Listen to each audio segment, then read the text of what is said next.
Hello, Assalamu alaikum wa rahmatullahi wa barakatuh. This is Dr. Sana. Welcome back to my channel.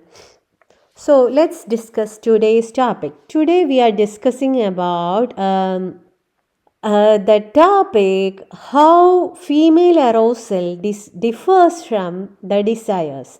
So, I mentioned in my previous video about the sexual response cycle that a woman needs a long time to get ready for the intimacy, but men needs only a small time compared to the female. Men only needs a small time, so the men he should adjust with the female for getting pleasure for both of them. That's how the creator of the human created us, that women need a longer time than the men to get ready for the intimacy. So let's come to our topic. Many people usually confuse desire and arousal, but they are not the same thing.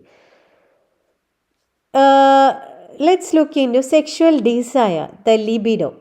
Desire is the mental interest in sex. It starts in the brain. It includes wanting intimacy, sexual thoughts or fantasies, feeling curious or drawn towards a partner, motivation to initiate sex. Desire can happen without any physical changes yet. Now let's look into sexual arousal. Arousal is the body's physical response to the sexual stimulation. It includes vaginal lubrication or wetness, swelling of the clitoris and labia, increased heart rate, breast or nipple sensitivity, warmth or tingling sensation in genital area. The point you should note that this arousal can happen after desire or sometimes without a desire at all. The key difference, we can compare the key difference between these two. During desire, it is mental. It's the feeling of I want sex. It starts in brain and motivation occurs in that. But in arousal, it is physical. It's something like my body is responding. Starts in the body and physiological reaction. So why they don't always match?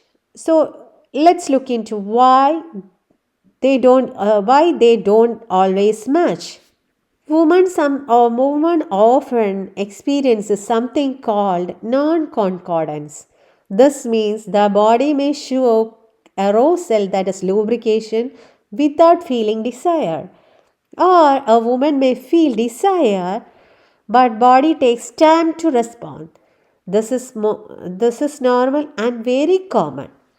Let's look into responsive and spontaneous desires. Many women experience a spontaneous desire in which desire appears first and then arousal follows.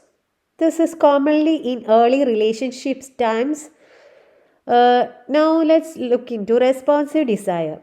In this, touch or intimacy happens first, then arousal begins and desire follows. It is common in long term relationships.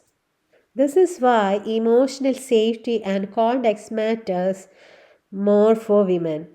Now let's look into the effect of hormones and mood influences. First one is estrogen.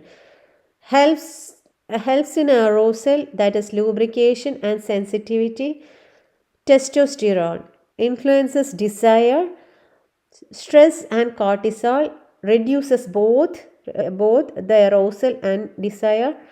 Depression lowers the desire more than arousal. Arousal can happen, but desire, it lowers the desire. In women after 35 years, it is common for desire to fluctuate, arousal to become slower. More stimulation is needed for women after 35 years. It is normal biology, not dysfunction. Let's look into a simple example for this. A desire is equal to wanting if you want to eat something, it is called a desire. Then and arousal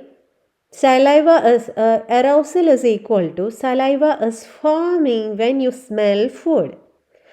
That is, sometimes you feel hungry. That's like desire.